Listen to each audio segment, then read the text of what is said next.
Bismillah, alhamdulillah, wa salatu wa salamu ala rasulillah, sallallahu alayhi wa ala alihi wa sahbihi wa sallama tasliman kathira. Parmi les spécificités du mois de Ramadan, c'est qu'Allah subhanahu wa ta'ala accepte les invocations des jeûneurs. Et parmi les invocations qui sont acceptées, le prophète sallallahu alayhi wa sallam mentionne l'invocation du jeûneur jusqu'au moment de la rupture. Et parmi les spécificités de ce mois-là aussi, c'est le fait qu'Allah subhanahu wa ta'ala accepte aussi les invocations des prieurs durant la nuit. Car les gens qui prient durant la nuit, ils se réveillent en règle générale pour le mois de Ramadan, pour le suhour. Et la plupart d'entre eux n'omettent pas de faire 2 rak'at dans le dernier tiers de la nuit. Et ce dernier tiers de la nuit, comme c'est venu dans le hadith, c'est le tiers de la nuit où le Seigneur des univers descend. D'une descente qu'il sied à sa majesté, Jalla Jalalu, d'une descente qui n'est pas comparable à ce que peut percevoir la logique humaine. La logique humaine. Dans cette descente-là, Allah subhanahu wa ta'ala demande: y a-t-il une personne qui me demande que je lui accorde? Y a-t-il une personne qui me demande pardon, que je lui pardonne? Et ainsi de suite. Donc ce mois-là, c'est le mois dans lequel Allah subhanahu wa ta'ala t'ouvre les probabilités d'acceptation d'invocation. Il faut que le croyant soit intelligent et qu'il sache cibler ses invocations. Qu'il sache cibler ses invocations. Pas qu'il se prosterne et puis que ça devient la prosternation une habitude. Il se jette par terre et puis Subhana Rabbiyal A'la, et il ne médite pas. Il dit Subhana Rabbiyal A'la, Subhana Rabbiyal A'la, Subhana Rabbiyal A'la. Ensuite, il commence à lancer les flèches. Il cible ses invocations. Et la meilleure chose que tu puisses demander, serviteur d'Allah, c'est la guider. La meilleure chose que tu puisses demander, c'est la guider. Et si tu reviens, si tu ne sais pas les invocations qui sont rapportées dans la sunna, tu dis: oh Allah, guide-moi. Dans ta langue à toi, la langue que tu comprends. Oh Allah, guide-moi. Montre-moi la vérité, accorde-moi de la suivre. Et accorde-moi de mourir dans celle-là. Et d'être ressuscité avec ceux qui sont ses partisans. Et ensuite, en dehors de ça, la meilleure chose que tu puisses demander après cela, c'est le fait de demander à Allah subhanahu wa ta'ala qu'il t'accorde le paradis et qu'il te préserve du feu de l'enfer. Et quand tu demandes le paradis, demande le firdaus. Le prophète sallallahu alayhi wa sallam dit: إذا سألتم الله فاسألوا الفردوس فإنه وسط الجنة ومنه تتفجر الأنهار. Si vous demandez à Allah, demandez-lui le firdaus, car c'est le milieu du paradis et c'est de lui que coulent toutes les rivières. C'est la meilleure place du Jannah. Prends-toi et imagine-toi le milieu du paradis et c'est le plus haut aussi. Ça veut dire quoi? Ça veut dire que la forme du paradis, c'est comme une coupe. C'est comme une coupe qui est large, puis elle se rétrécit, elle monte, elle monte, elle monte, et tout en haut c'est le firdaus. Et c'est de là que coulent toutes les rivières du paradis. C'est de là que coulent toutes les rivières du paradis. Demande à Allah. Allah est riche. Penses-tu que tu vas mettre Allah dans la gêne en lui demandant? Allah subhanahu wa ta'ala aime le serviteur lorsque celui-là lui demande.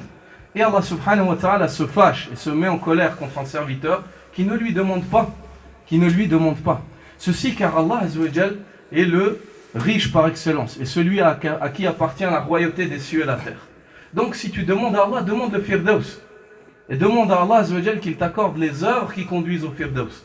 Mais demande aussi à Allah qu'il te protège de l'enfer et qu'il te protège des œuvres qui conduisent en enfer. Et il est rapporté du prophète sallallahu alayhi wa sallam que lorsqu'une personne quotidiennement, dans certaines variantes 3 fois, et dans d'autres variantes 7 fois, et dans d'autres variantes 10 fois, 10 fois il demande le paradis et 10 fois il demande d'être protégé contre l'enfer. S'il fait cela durant sa journée, qu'est-ce qui se passe? C'est le paradis qui invoque en ta faveur après ça. Et c'est l'enfer qui invoque en ta faveur. Que dit le paradis? Le paradis dit: oh Allah, il a demandé refuge auprès de toi, ou Allah, il a demandé à entrer, à ce que tu lui accordes de entrer en moi. Accorde-lui d'être parmi mes habitants. Et l'enfer dit: oh Allah, il s'est réfugié auprès de toi contre moi. Accorde-lui refuge contre moi. Subhanallah.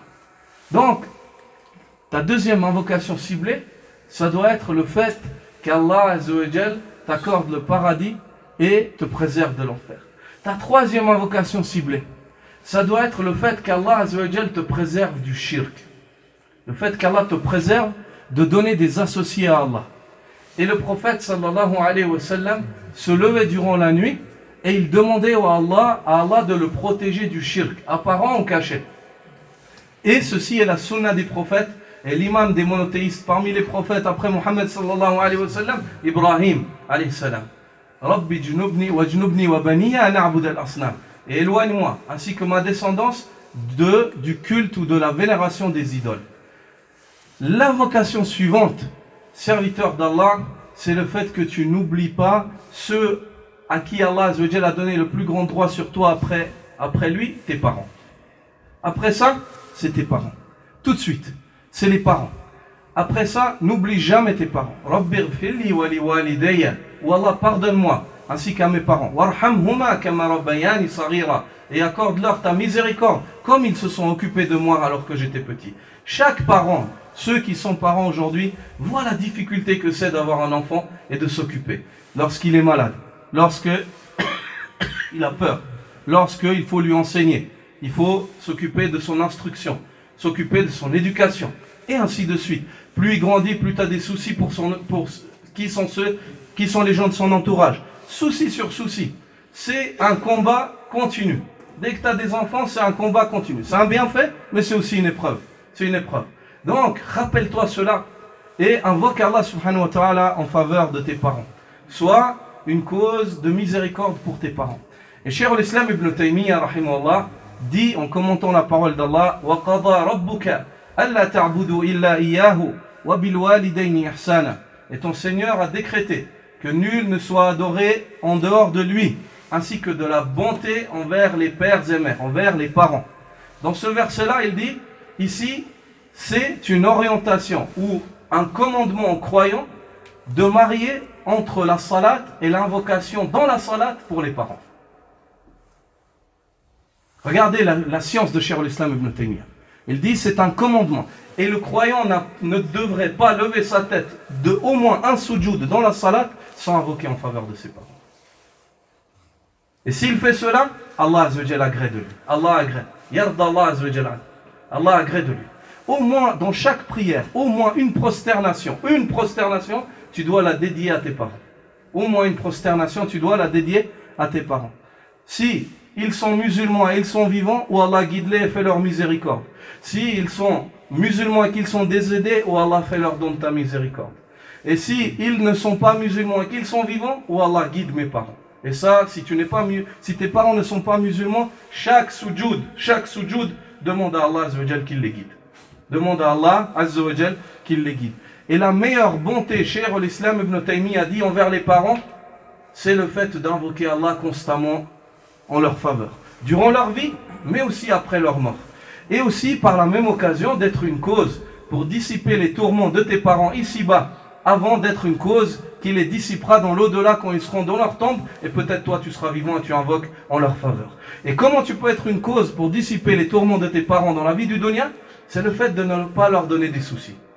Si tu n'arrives pas à les aider, au moins ne leur rajoute pas des soucis. Si tu n'arrives pas à les aider, au moins ne sois pas une cause de soucis et de tourments en plus pour eux dans la vie.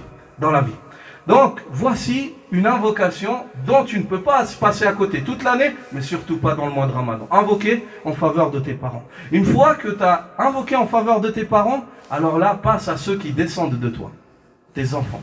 N'oublie jamais tes enfants. Et vise large. Ne dis pas mes enfants un tel. Dis toute ma descendance. Ma descendance. Ceci comprend tous tes enfants jusqu'à Yawm al-Qiyamah. Les enfants de tes enfants. Les enfants. Si Allah Azzawajal décide qu'il y a une descendance qui descende de toi. Demande à Allah subhanahu wa ta'ala qu'il t'accorde une descendance pieuse. Va large. Vise large. Car Allah Azzawajal peut tout faire et accorde tout ce qu'il veut. Jalla Jalalu. Et ceci est la sunna des prophètes. Ne vois-tu pas qu'Ibrahim alayhi salam invoqua, elle dit Rabbana wab'ath fihim rasulan minhum yatlu alayhim ayatik wa yu'allimuhum al-kitaba wal hikmata wa yuzakkihim innaka antal azizul hakim. Ou Allah, envoie-leur aux Arabes, envoie-leur aux résidents de la Mecque ou à ma descendance, envoie-leur un messager qui est issu d'eux-mêmes, qu'il leur lise tes versets et qu'il leur enseigne le livre et la sagesse et qu'il les purifie. Tu es certes l'infiniment puissant et l'infiniment sage. Jalla Jalalu a répondu à l'invocation d'Ibrahim. Lorsque le prophète sallallahu alayhi wa sallam a été questionné à son sujet, et les compagnons lui ont dit: informe-nous au sujet de toi, ô messager d'Allah, parle-nous de toi. Parle-nous de toi. Il leur dit: Ana da'watu abi Ibrahim wa bisharatu akhi Isa. Je suis l'invocation de mon père Ibrahim et je suis la belle annonce de mon frère Isa. Je suis l'invocation de mon père Ibrahim et je suis la belle annonce de mon frère Jésus, Isa ibn Maryam. Ça veut dire quoi? Jésus ibn Maryam a informé les fils d'Israël de la venue de Muhammad. Et sallallahu alayhi wa sallam, il dit: la venue d'un prophète qui vient après moi, ismuhu Ahmad. Il s'appelle Ahmad. Et ceci, il les a informés. Quant à l'invocation d'Ibrahim, c'est lorsqu'il a terminé de construire, d'édifier la Kaaba, l'ordre d'Allah, il s'est tourné avec Ismaïl et ils ont invoqué. Et ils ont invoqué de cette invocation qui est dans Surat al-Baqarah, qu'on vient de vous mentionner auparavant. Et le résultat de cette invocation, des milliers d'années après, la venue de Muhammad sallallahu alayhi wa sallam, le meilleur des créatures sur terre. Allah a répondu à l'invocation d'Ibrahim. De sa descendance est issue la meilleure des créatures qui a connu cette terre. Donc, invoque Allah subhanahu wa ta'ala en faveur de ta descendance. Et la meilleure invocation que tu puisses faire, c'est le fait de demander à Allah qu'il fasse de toi un soumis et qu'il fasse de ta descendance des soumis qui se soumettent à Allah subhanahu wa ta'ala. Ensuite, et après cela, et pour clôturer, c'est le fait que tu demandes à Allah subhanahu wa ta'ala le pardon. C'est que tu demandes à Allah subhanahu wa ta'ala le pardon. Pour qui? Pour toi et pour tout musulman et musulmane, pour tout croyant et croyante. Le prophète sallallahu alayhi wa sallam dit: celui qui demande pardon pour chaque musulman et musulmane, pour chaque croyant et croyante, il aura une récompense pour chaque tête de musulman et musulmane ou de croyant et croyante. Allah Azza wa Jalla lui accorde. Ça veut dire des milliards et des millions de musulmans, depuis les premiers musulmans jusqu'aux derniers. Tu demandes: Allahumma ighfir lil muslimina wal muslimat, al mu'minina wal mu'minat, al ahya'i minhum wal amwat. Ou Allah pardonne aux musulmans et musulmanes, aux croyants et croyantes, aux vivants parmi eux et ceux qui sont décédés. Allah t'accorde une hasana, une récompense pour chaque croyant qui a existé. Pour chaque croyant qui a existé. Pour cette parole-là. Pourquoi? Parce que par cette parole-là, tu as prouvé que tu n'es pas égoïste. Que ta foi, elle te pousse au ihsan, à la bonté. Elle te pousse à ne pas penser seulement à toi, mais à penser à tes frères et sœurs, ceux que tu connais et ceux que tu ne connais pas, ceux avec qui Allah subhanahu wa ta'ala a relié tes cœurs par la foi, lorsqu'il a inscrit la foi dans vos cœurs et il fit de vous des croyants. Subhanakallahumma wa bihamdik, ashhadu an la ilaha illa ant, astaghfiruka wa atubu ilayk.